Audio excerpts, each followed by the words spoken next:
League സമസ്ത തർക്കത്തിനിടെ ഐക്യത്തിന് ആഹ്വാനം ചെയ്ത് MSFന്റെ അംഗത്വ ക്യാമ്പയിൻ.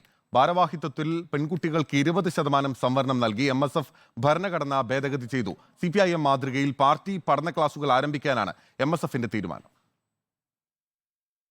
പാർട്ടി പഠന ക്ലാസ്സിൽ പങ്കെടുക്കാത്തതിന്റെ ദൂഷ്യം നേതാക്കൾക്കും പ്രവർത്തകർക്കുമുണ്ടെന്നാണ് ലീഗിന്റെ വിലയിരുത്തൽ.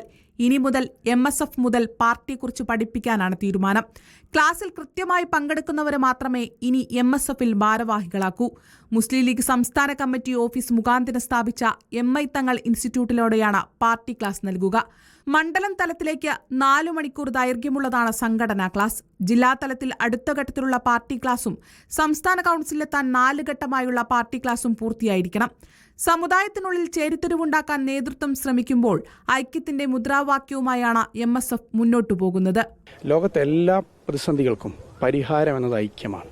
ആ അർത്ഥത്തിലാണ് നമ്മൾ വിദ്യാർത്ഥികൾ ചർച്ച ചെയ്യേണ്ട ഈ കാലത്തോടും സംവദിക്കുന്ന മുദ്രാവാക്യം എന്ന നിലക്ക് ഐക്യം നമ്മൾ മുന്നോട്ട് വെക്കുന്നത്.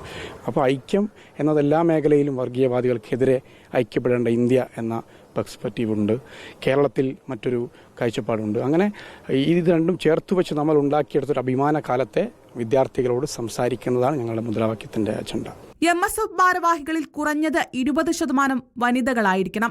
അധ്യാപകർ, ലീഗിലെ മറ്റ് സർവീസ് സംഘടനാ ഭാരവാഹിത്വം വഹിക്കുന്നവർക്കും ഭാരവാഹികളാകാൻ കഴിയില്ല. പഠനം പൂർത്തിയായി 3 വർഷം വരെയാണ് MSFൽ തുടരാൻ കഴിയുക. ഹരിത MSF ഉപസമിതിയായി തുടരും. ക്യാമ്പസുകളിലും ജില്ലാ തലത്തിലും സംസ്ഥാന തലത്തിലും ഹരിത കമ്മിറ്റികൾ പ്രവർത്തിക്കും. ഭരണഘടനാ ഭേദഗതിയോടെയുള്ള MSF മെമ്പർഷിപ്പ് ക്യാമ്പയിൻ സെപ്റ്റംബറിൽ തുടങ്ങും. ഐക്യം, അതിജീവനം, അഭിമാനം എന്നതാണ് മുദ്രാവാക്യം. റിപ്പോർട്ടർ, കോഴിക്കോട്.